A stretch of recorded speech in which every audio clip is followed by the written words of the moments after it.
warm good morning to everyone. Professor Emeritus, Dr. Laishram Ladusingh sir, respected Dean of School of Applied and Pure Sciences, Professor Dr. Anuradha Devi ma'am, respected senior faculty, Dr. Rita Sodri ma'am, all the faculties present here, and my dear students. I'm Dr. Porismita Fukan, Assistant Professor of Department of Mathematics. I extend my heartiest welcome to all of you present here. To our today's lecture series organized by the Department of Mathematics, RSAPS, under the aegis of IQAC. At the very beginning, I would like to say about our department. Department of Mathematics is a constituent part of Royal School of Applied and Pure Sciences. Was formed in July 2017 under the Assam Royal Global University, Guwahati. The department offers undergraduate, postgraduate, and PhD programs of mathematics. All the faculty members of the department are actively involved in different research areas of mathematics. The department is blessed with 4 experienced faculty members along with 8 young, energetic, and dedicated members who leave no stone unturned to present the aspiring students the principle and concept of mathematics. We have among us our Dean of RSAPS and Director of IQAC, Dr. Anuradha Devi ma'am. I request ma'am to kindly address the gallery. Congratulate Department of Mathematics for taking this initiation of holding lecture series and starting with our in-house professors who have been expert in their field of expertise. Many professors are here. We are fortunate. Our university is fortunate to have many professors who are former vice chancellors, who are former professors of different universities. So I think it is a very good opportunity to listen to them. It is a very good opportunity for gathering different kinds of knowledge. Now, today's lecture is on statistical analysis and multi-level analysis and its application. So, which is a very, very important topic of discussion, and probably he will start from the from the beginning, very lower level to the higher level. And every research in humanities, social sciences, and other where statistical analysis is needed. Like recently I have witnessed many of the research scholars final pre-thesis evaluation process, and the university has made a committee of evaluation committee that they should look after the before submission of the thesis, whether the content of the thesis is okay or not, or it is as per the RGO norms or not. And when we had gone through it, it is I have found sometimes when it is where statistical analysis is there, or like in the social sciences or humanities department, there are a lot of statistical analysis there. Sometimes they do not understand how to go about it, like whether we are using the descriptive statistics or we are using our test of hypothesis or something like that. Sometimes they do not understand what is called null hypothesis, but they are using it. Whether what is alternative hypothesis, what kind of test of significance we are using, whether we are taking 2-tailed test or 1-tailed test, and what is the significance of taking this kind of test is very, very important, and students should understand that, especially the research scholar, and also the student faculty who are constantly involved in the research. So today I am very happy that Department of Mathematics as well as IQAC, because Professor Ladusingh sir has called me one day, and then he said that and it was his initiative that he wanted to give a lecture. It was I was very overwhelmed by it, because he himself said that I would like to give a lecture to the students so that they will be able to understand many things. So I am very happy that IQAC as IQAC director, we can do this kind of activity for our student as well as the research scholar, along with the concerned department. So I like all the departments to come forward to have this kind of activities through IQAC, so that this is a kind of quality enhancement activities. So this is a part of IQAC also. IQAC not only look after NAC and accreditation only, it also look after how we can improve the quality of academic quality as well as quality in the administrative sector. So we have to look after everything. Then only we can prepare for ourselves for a good accreditation by accreditation bodies. So this is very important. So I welcome our sir, and thank you very much, sir, for giving you the consent and things. I also welcome our Professor Rita Chaudhary, definitely. Next lecture probably will be from Madam. Next lecture probably from me. So we'll have different kinds of different lectures probably every month, not only every month, every 15 days. So we'll have kind of, so we are going to have a proposal like that, so that it will be benefited not only for our student, it will be student from other departments, faculty from other departments. So I congratulate the Department of Mathematics to take this initiation, and I definitely wish the success of this lecture series for this year. Probably by December 31st, the lecture series will be completed, and then from the next year, lecture series 2 will start. So with this, I welcome all of you. Lot of knowledge you will get, and please, it should be an interactive session. Whatever question is in your mind, you should ask the question. Sir is very, very expert. I mean, I cannot say she will read the profile of sir. He is very much expert in this field. So I'm sure he will be giving you a lot of information, lot of inputs, lot of knowledge in this. Thank you very much, and I welcome into this lecture series 1 by Department of Mathematics and IQAC. Thank you. Now it's my pleasure to introduce our speaker of the day. Professor Laishram Ladusingh sir has recently joined as a Professor Emeritus, Department of Mathematics, Royal Global University, Advisor of Research and Development on completion of his term as a Vice Chancellor of Boroland University on February 24, 2024. He was the Director of International Institute of Population Sciences, Mumbai, India. Prior to moving to IIPS, Mumbai, he served as an Associate Professor of Statistics, Manipur University, and he started his career as an Assistant Director, Director of Statistics and Economics, Manipur. Professor Ladusingh had served as a UNICEF consultant to Myanmar. He was also the member of Technical Advisory Committee of Ministry of Health and Family Welfare, Ministry of Statistics and Program Implementation, Registrar General of India, Niti Aayog, Population Commission Manipur, and other academic bodies. He represents India in the Global Research Network of National Transfer Accounts and had a number of collaboration with East-West Center Hawaii, Nihon University Tokyo, University of Cape Town, University of California Berkeley, and San Diego with funding from UNEFO Bangkok, IDRC Canada, Gates and Packard Foundation, etc. He also published papers in areas of stochastic modeling, economics of population aging, social security, longevity and work, public health, maternal and child health. He also has written paper on India's demographic, and he has published a textbook on sample survey by PHI. Sir, we are honored to have you among us. Now I request Professor Ladusingh sir to begin with the lecture series on his topic, multi-level analysis and its application in census data analysis.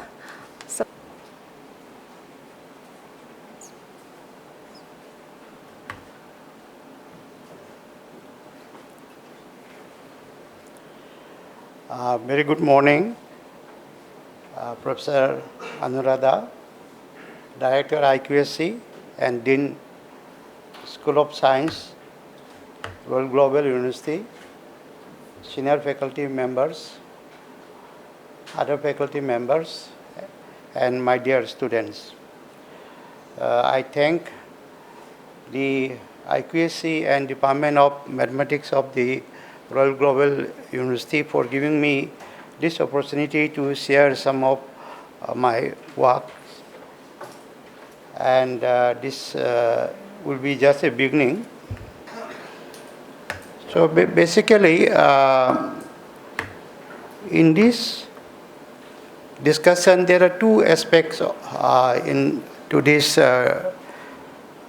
discussion. One is related with a particular multi-level model that those who are using the regression analysis to find the determinants, cause and effect, they are aware that the multiple regression is often used for the research purpose and publication of the papers. Level analysis In a brief while, I will tell what is the difference between the multiple regression analysis and multi-level analysis. This is one part of the talk. The second part of the talk is that the Census of India, they published numerous informations about the population size, growth, distribution, the working status, then socioeconomic status, and those are at the aggregate level. One may get the information up to the district level. Now one can get the information up to the village level, the block level.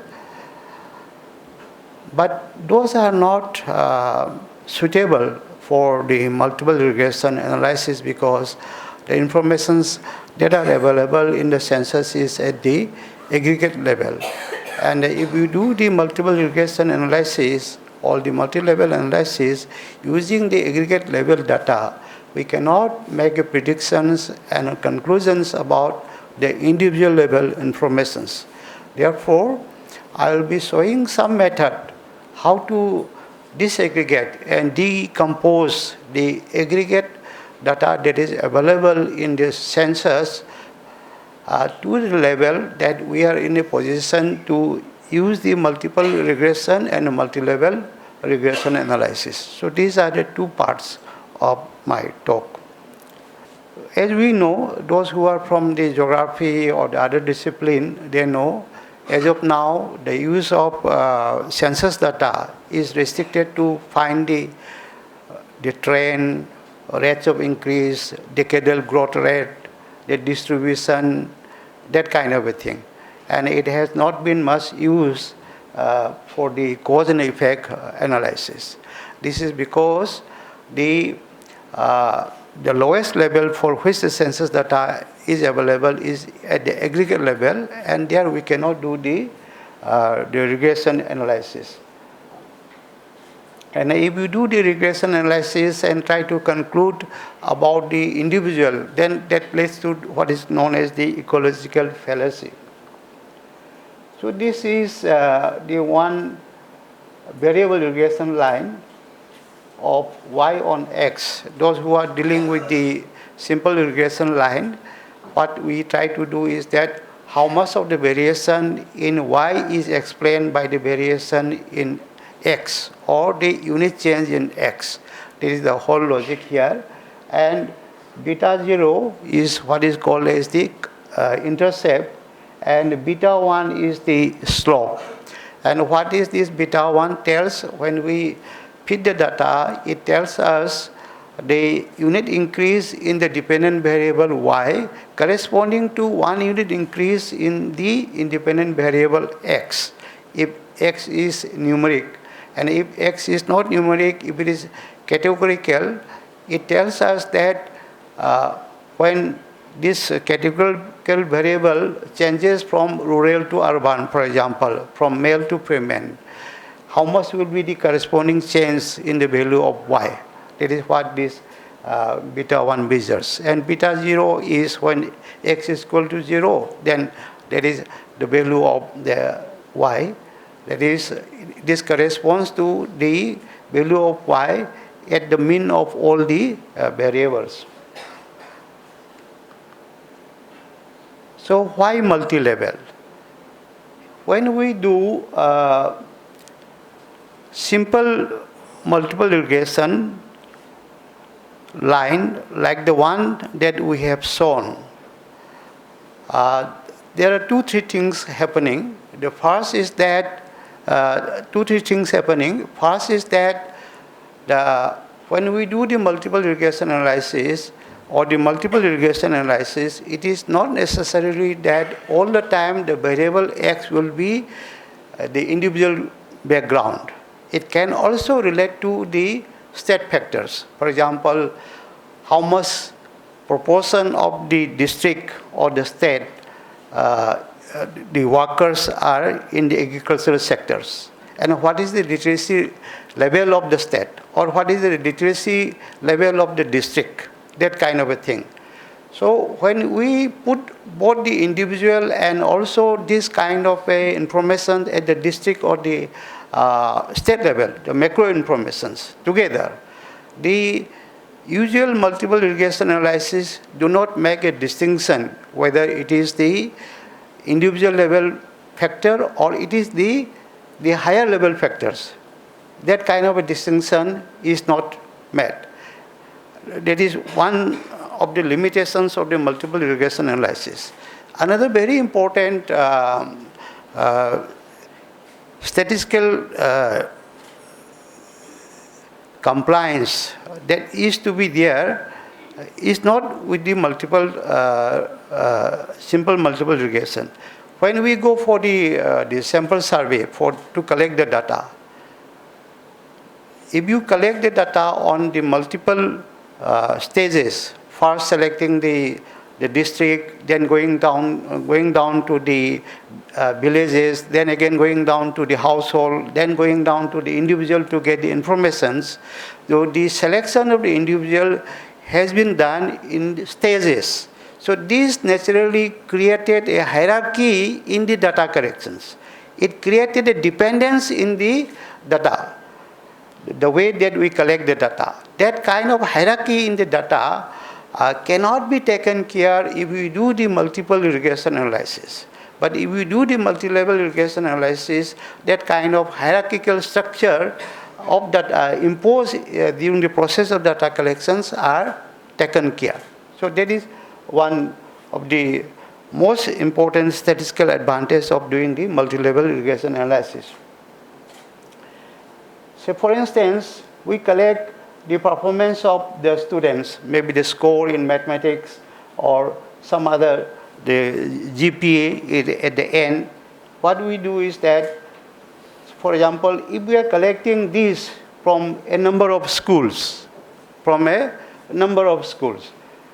and then you will have some backgrounds about the students, maybe their parents' socioeconomic status, parents' education background, that kind of a thing. In addition to that, there can be the school level factors, like the ownership of the school, whether it is a private or is a government, or that kind of information also will be required. So now, what we do normally, we first select the schools, then we go down to select the students and to get the scores of the students or whatever related to performance of the students. And then the other example is that, say, sick people, for example, sometime they visit the doctors for consulting one time, and if it is not cured, again they go for a second visit.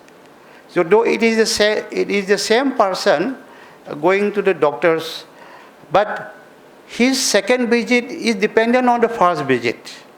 So that kind of a dependence is created. So and also it can depend on the nature of ailment the person is having. It can be a common cough and a cold, or it could be some chronic diseases like the diabetes, or it could be like the blood pressures, that kind of a thing. And his capacity of going to the doctors for consulting and a choice of the doctors will again depends on his household factors. Whether the household is having any health insurance, whether the household is having any income, and what is the value of the income, those kind of things.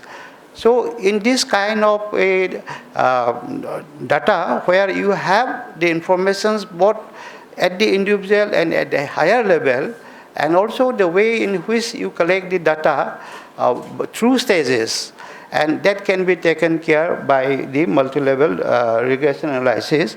There are some diagrams that symbols, don't bother about the symbols in a diagram, it is just for information.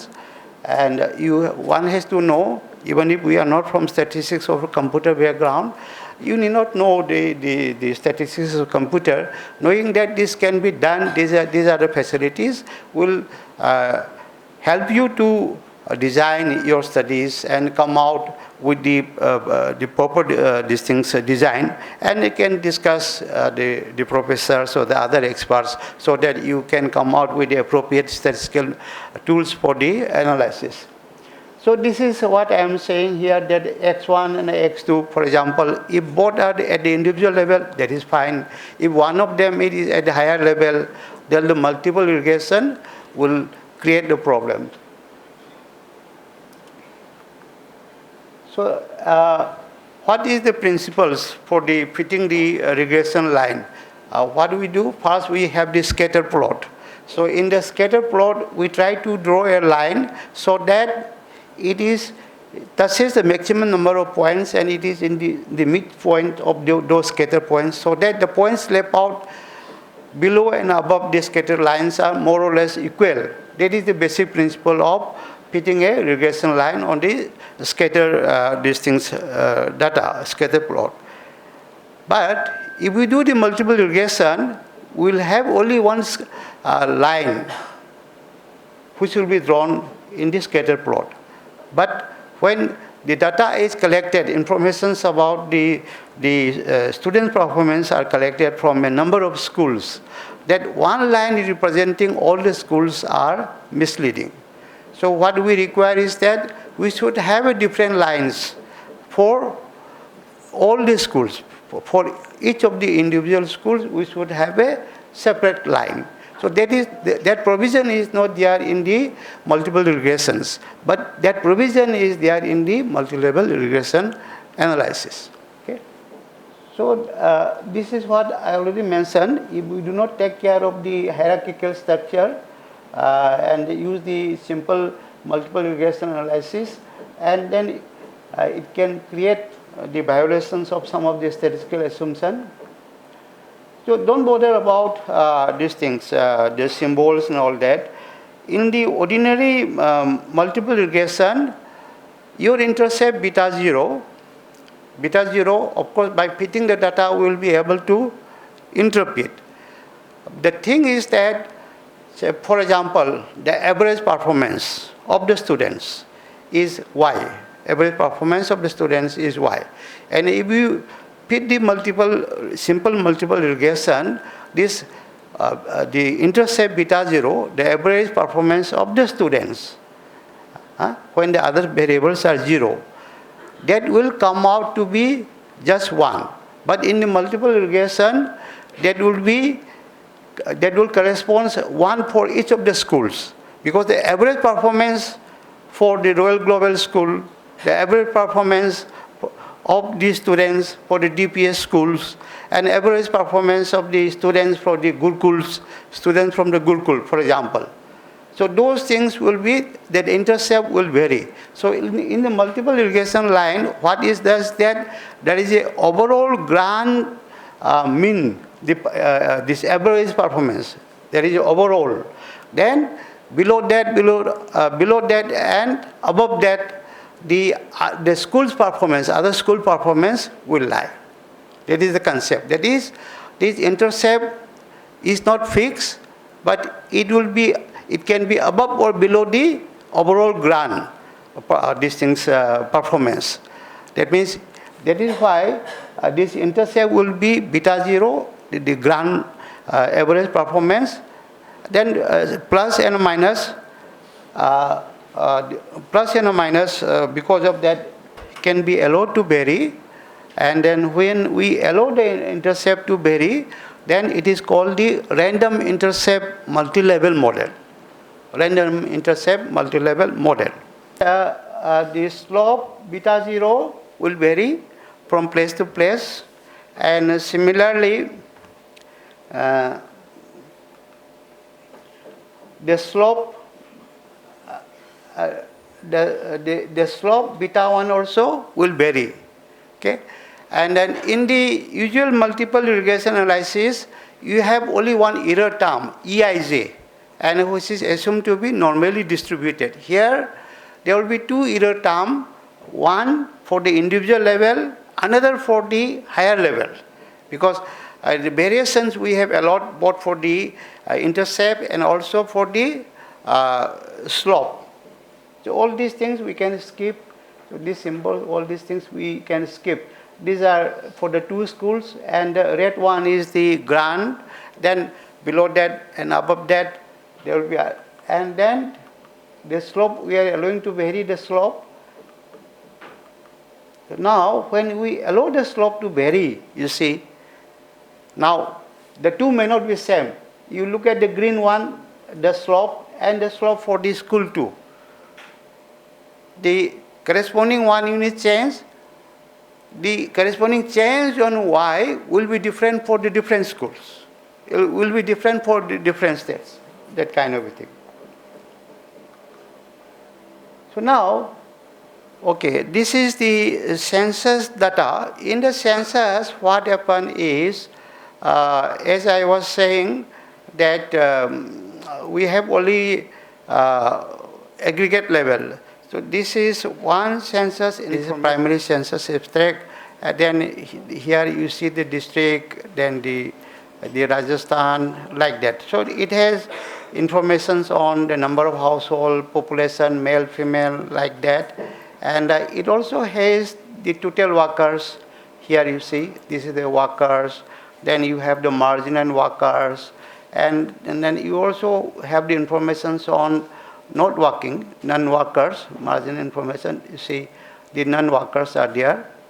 These are non-workers. And then these are the males and then females, like that. So if you want to, this is the kind of information you get. So now, what we want to do is that we want to get the proportion unemployed.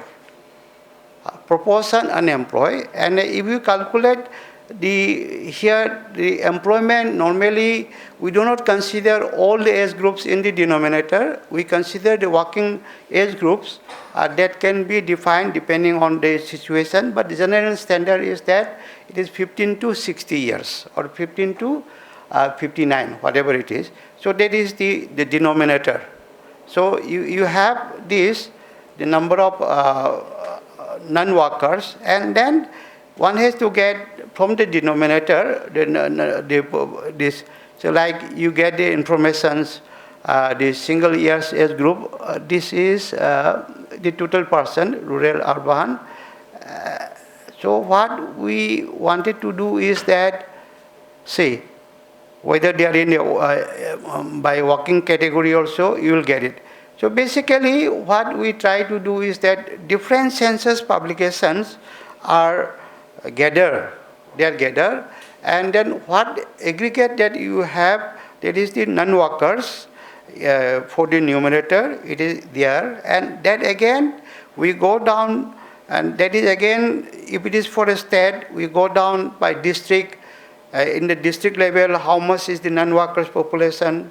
Then again, you find out using the different census information, the population in the age group 15 to 19, and again that population again we divide it by the residents, rural, urban. Again you divide it further down. You go by the male, female, and then further down we can go down these things by caste, that kind of a thing. So if we do that way, the numerator denominator can be further decomposed, and after decomposing, this is decomposed by sex, literacy status, caste, and residence. The sex is 2 categories: male, female, literacy, literate, non-literate, then caste, ST, SC, for example. Then the reference category is the general, then the residence is the rural, urban. So if we classify this way, then what we will get is that we will get how many? 16 cells. We will get 16 cells. So that means this 16 cell, for each of these 16 cell, we will get the numerator, that is the non-workers, and denominator in the age group 15 to 49. So the data structure will look like this one. For example, this is the coding 0, 1, this kind of a thing. So the combination of this coding will correspond to one cell. So this goes up to the 16 cell. If somebody wants to have more categorization, the number of cells will be more. So like this one. What is this one? This is the male illiterate, then other religion group and residing in the rural area. So like that, you will decompose it. Then now, finally, we have this kind of a data structure. This one has to see in this data structure, this is a proportion of the unemployed. Proportion of the unemployed corresponding to this cell. You look at this one, this is data which is first sorted by state, then the district, then by cell. So that you have cell 1 to 16, this is for Tawang. And the state is for Arunachal. And in Arunachal, other districts are West Kameng. Like that. For all this district, it will go down, 1 to 16, 1 to 16, like that. Now, the whole aggregate is now decomposed, disaggregated at this cell level. So now, you are able to do the regression analysis, which earlier we are not able to do because it was at the aggregate level.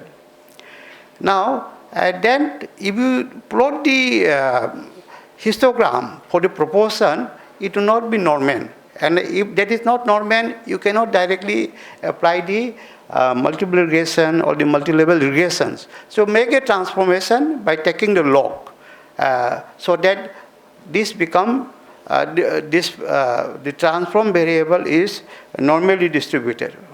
For example, this is by after taking the log, the transformation, that is a logic transformation. In the binomial, if you fit the binomial, this one, these things, logistic regression, 0, 1. No? What is that? Log of p by 1 minus p. So that logic transformation we do, then we get a histogram. It is not exactly Norman, but nearly Norman. So we can go ahead for applying the these things, regressions. So now, after this, what is required is that this data, I will show you that data in the SPSS 1 to say 25. 25 is the logic transformation. And now if we want to see the data view, see, look at this one. This is what I was speaking, the 16 cell, no?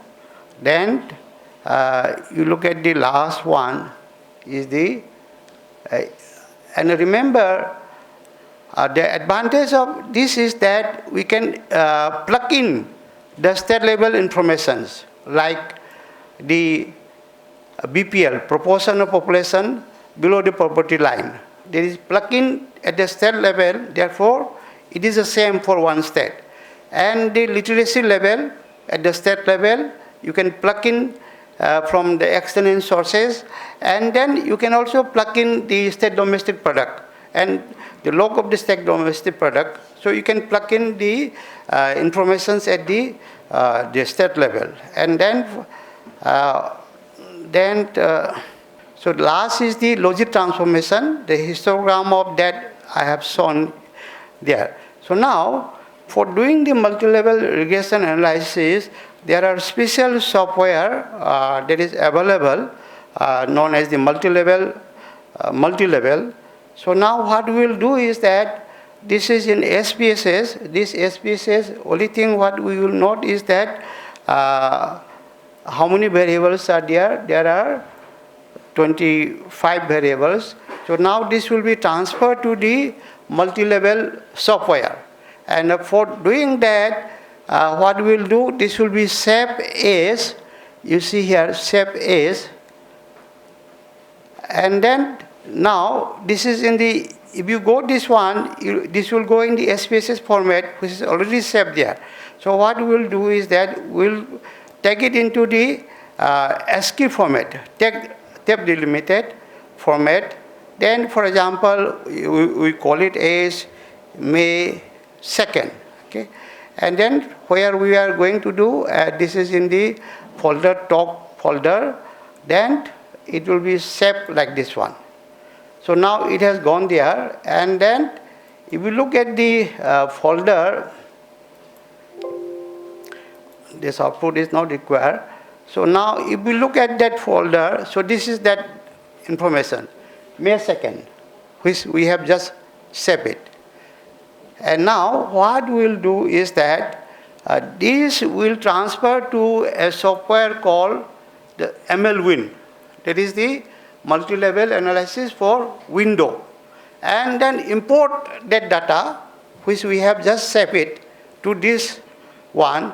For that one, what we will do is that we will say then ASCII text file input. Okay.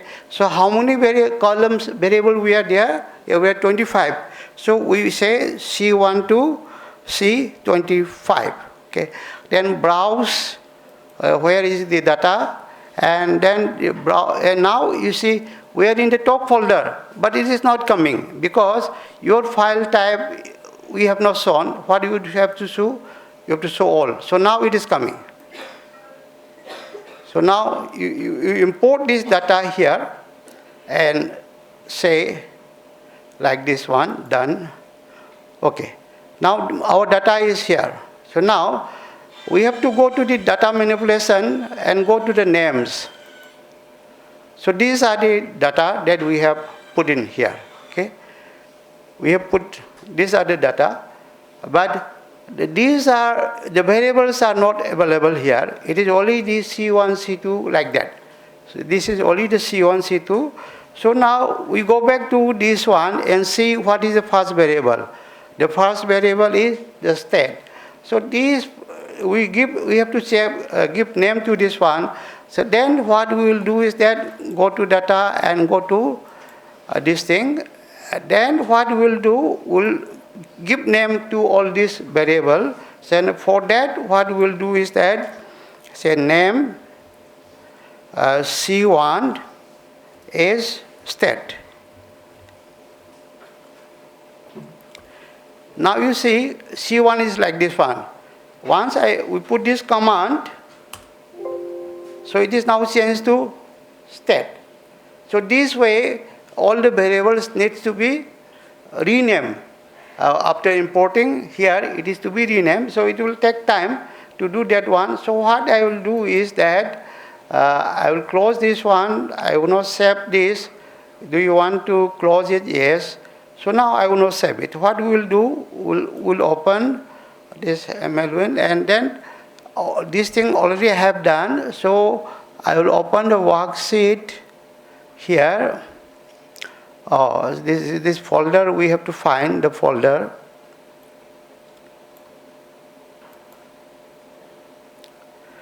Desktop.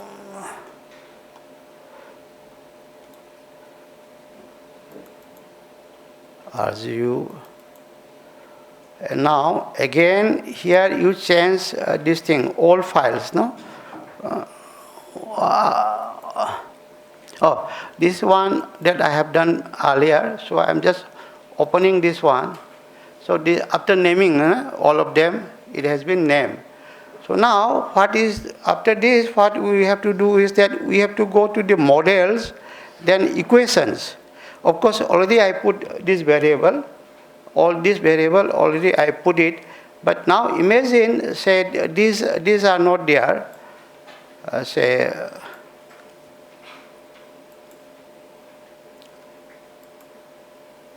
These are not there, and what we have to do is that first this y like that will come. Then this one we are changing. This is y, no? In place of y, we are giving our dependent, and this is a 2 level, therefore we are giving 2 ij. One is the state, and then another is the cell. So then like this one, then you get this. This is the constant. So here you see the constant, we are not fixing, we are allowing them to change by state and also by the cell, like this one. So all these things we have to put. Now, let me add this term. What is that term? BPL. No? BPL is at the BPL. You see, what is the suffix here? J. And what is the suffix here? IJ. That is at the lower first level. This is at the higher level. And this kind of a distinction, you do not get it when you do with the multiple regression analysis. The distinctions of the variable, depending on they are at the lower level, upper level, next upper level, so that is the one. So then, this estimation already I have done, so therefore I have just to click it, then it will turn into green, like that. Then I can add one more term. What is that? The proportion of the agricultural workers, that is agri work. This also at the state level. So therefore, it is all coming this one. Then we can add one more term, maybe the literacy level at the state level.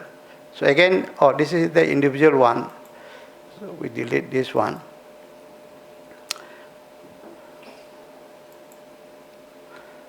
So now the only thing, the inconvenient part is that what happened is that this one is the that value, the grand mean, overall that grand mean, and this is how much it varies from state to state in this example.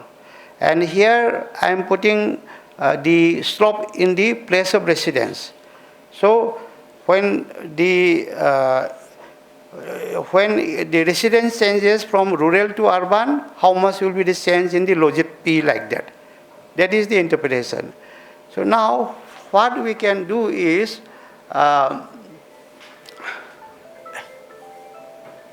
sorry.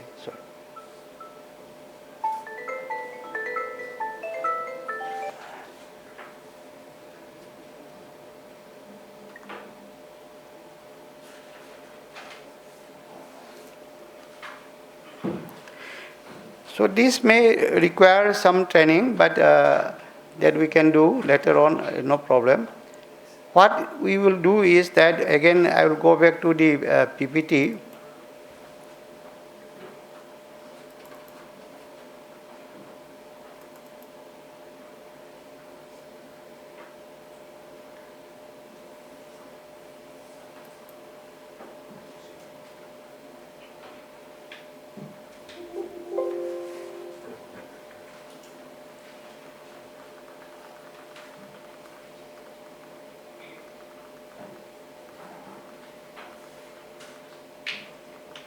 Class correlation coefficient.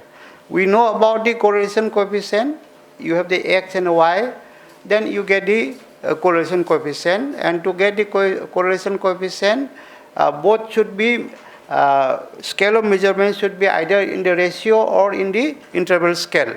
Then only you can calculate the correlation coefficient. And this is intra-class correlation coefficient. This is the correlation coefficient of one information, not two information, like XY, no? Here it is only one. The only thing is that it is the correlation coefficient of all possible pairs of the same variable. That is the intra-class correlation. How close are the two units within? That is the concept of the intra-class correlation coefficient. That intra-class correlation coefficient can be divided, obtained like this one. The numerator is the variance of the estimate at the lower level, and denominator is the variance of the estimate of the variance at the lower level and the higher level. Then 58.2%. That means the unemployment, the similarity among individuals is very high within the state.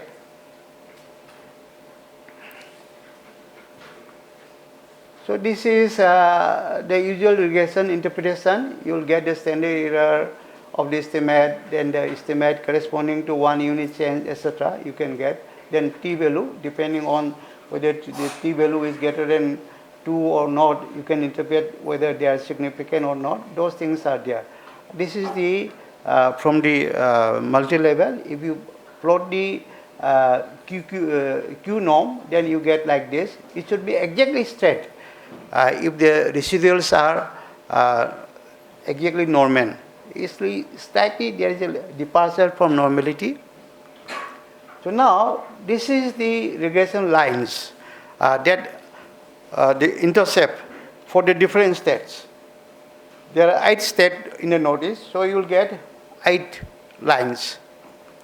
Now, if you click on the line in this software, you will be able to identify which state is that. So one can identify the state. So now this is the overall unemployment proportion estimate. Now this analysis can also answer a very important research question, whether the unemployment is a people specific, place specific, or whether it is a religion specific. That kind of a question one can answer. So what you find, the lowest unemployment is for the people who reside in the rural area, and among the males, the illiterate, and belonging to the other religion category. And highest level of unemployment is for the people residing in the urban, who are female, literate, and belonging to the scheduled caste group. So this one, you can do these things, estimate of the proportion, then you can tabulate by these combinations. That is for the cell 1, the cell 2, cell 3. So we have shown there, no?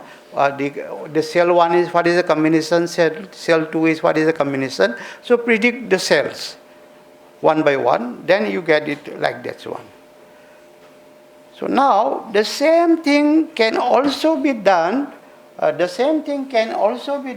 Using say another statistical software.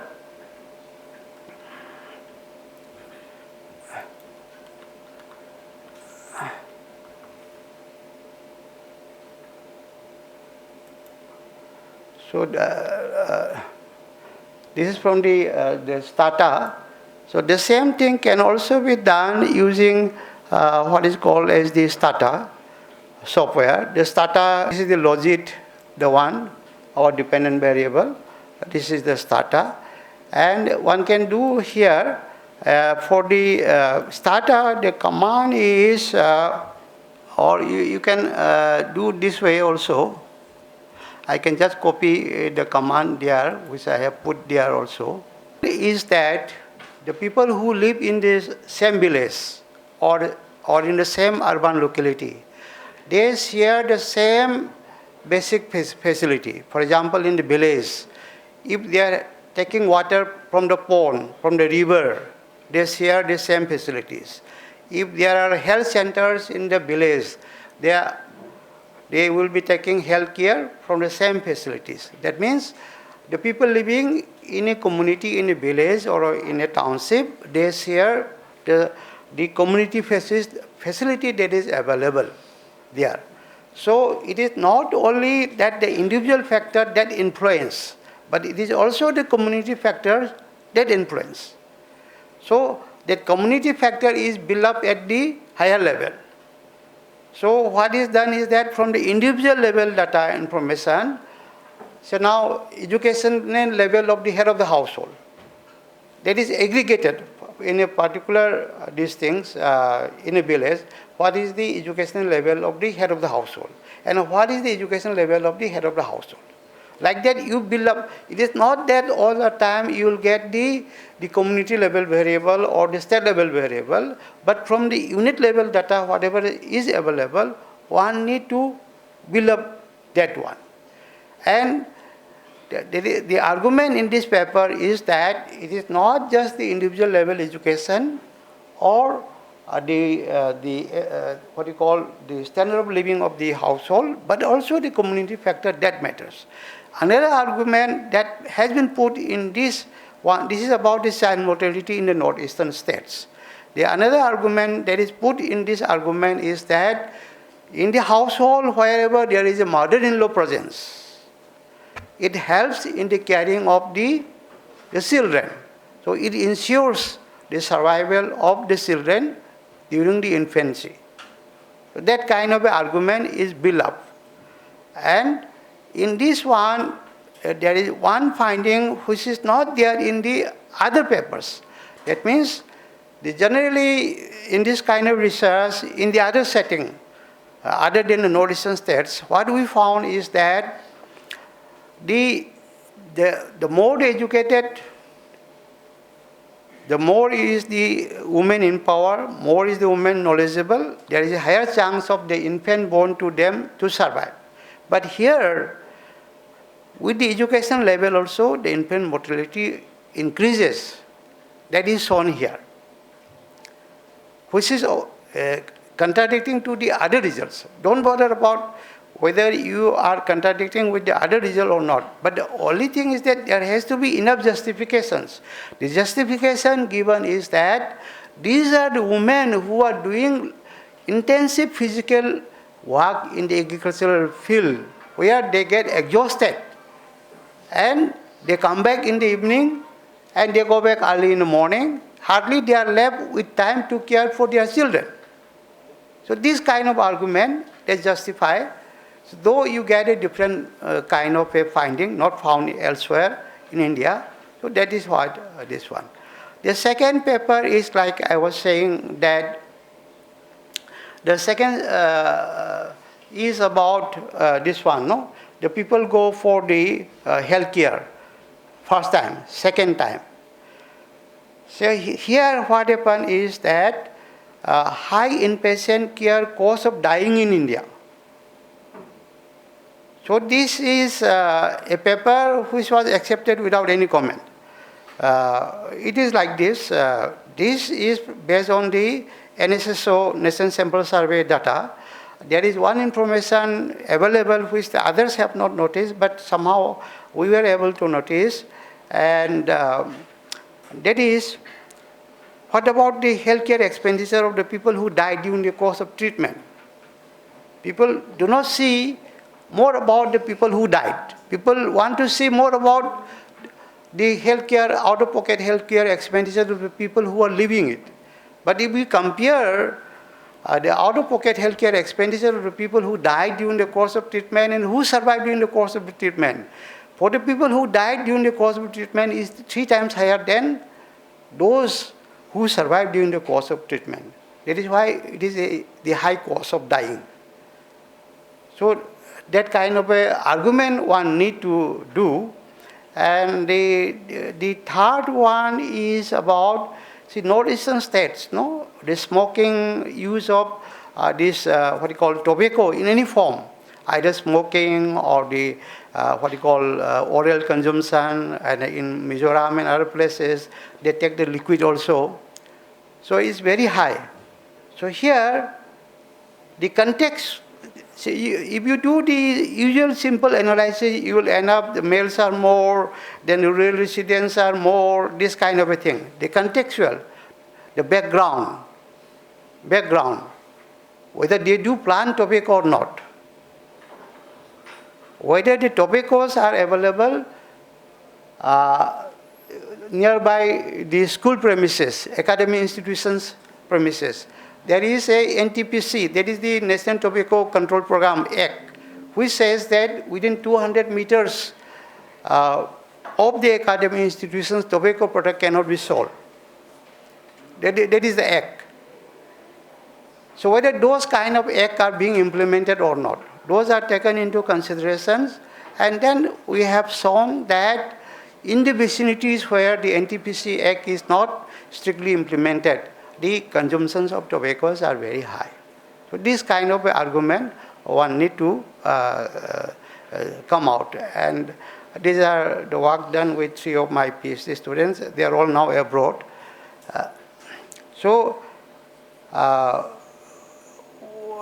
the research scholars who are sitting here, the message is that if you want to cut an apple, you need a knife, no? Which is your tools.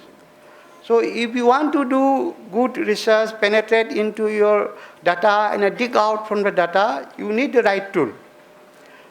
You may not know how to use the tool. For example, we are going to the doctors. So like that, only thing that you have to know. Then who will do it? You can go to the right person, or you can learn yourself and you can do it. So that is the message. So with this, I thank everyone for their interest and time to come here. Thank you so much. Thank you. So if there are, Sir, I have two questions. Yeah. First question is that you are talking about two softwares, MLWin, Multilevel in Windows, and Stata.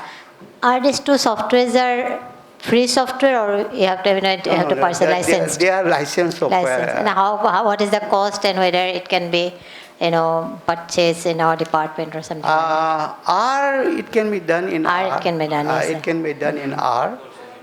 So we can do, This multi-level analysis can be done in R also? In R. Okay, that's a little bit of workshop is required, because I did not go into the detail of this one. Yes. But R, it can be done. And MLWin is not very expensive.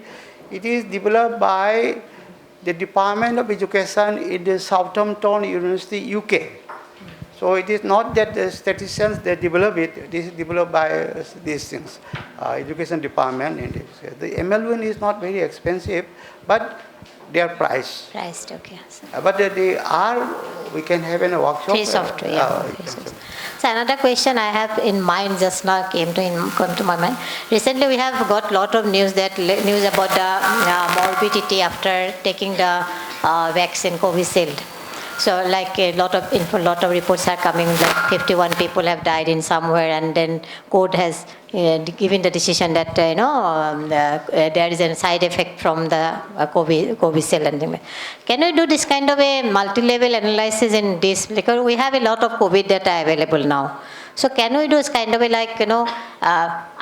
we have not heard about anybody has died out of after taking vaccine in India, but it has been from the abroad in some other countries. So can we do some sort of a multi-level analysis in this kind of COVID data? Yeah, well, if we have a data, we can do it. But this for the general information about this controversy of the after effect of the vaccinations of the COVID. One is the two vaccines are there, Covishield and then two vaccines, Covishield. So actually what happened is before all this court case comes, the Indian Council of Medical Research in Delhi headquarters, they are already doing some study on this one. So they are not disclosing, but some study is already going on. Because what happened is that there is no conclusive evidences coming out, means the post-vaccination complications, there is some comorbidity. It is not frequently happening to the healthy persons. But if someone who had some pre-morbid condition, maybe some chronic disease or something like that, then if it happened, this post-vaccination complication, the risk is more among them. That is what the general information I am hearing. Yeah, we can have. Which level actually, and which country, which state, which region has got? We can. Yeah, we can do that. But we should have the data, proper data. We should have data. We can have some workshop also sometime. I think we can have this kind of a smaller pilot kind of a study on this, and that will be good research work. If anybody are interested, sir can help all the research scholars, and even the young faculty members, they can also. No, if we go to the GMC also, and if we take the permission from the medical superintendent or the concerned authority, probably we should be able to do. And a lot of people are doing some kind of study based on data taken from the GMC. For example, the mortality at the ward level, for example, that kind of a thing. For students, we can have some workshop someday, how to use, how to make the data, how to use the software. Interesting topic. Now I request our head of the department, Dr. Kamal Devnath sir, for the vote of thanks. So it is my honor and privilege to propose the vote of thanks to all those who are present here to make this first session of the lecture series a resounding success by their active participation. So first of all, I would like to thank our distinguished invited speaker, Professor Dr. Laishram Ladusingh sir, for his wonderful deliberation and presentation, which is very much interesting, informative, then motivating, and such a knowledgeable things for the data analysis.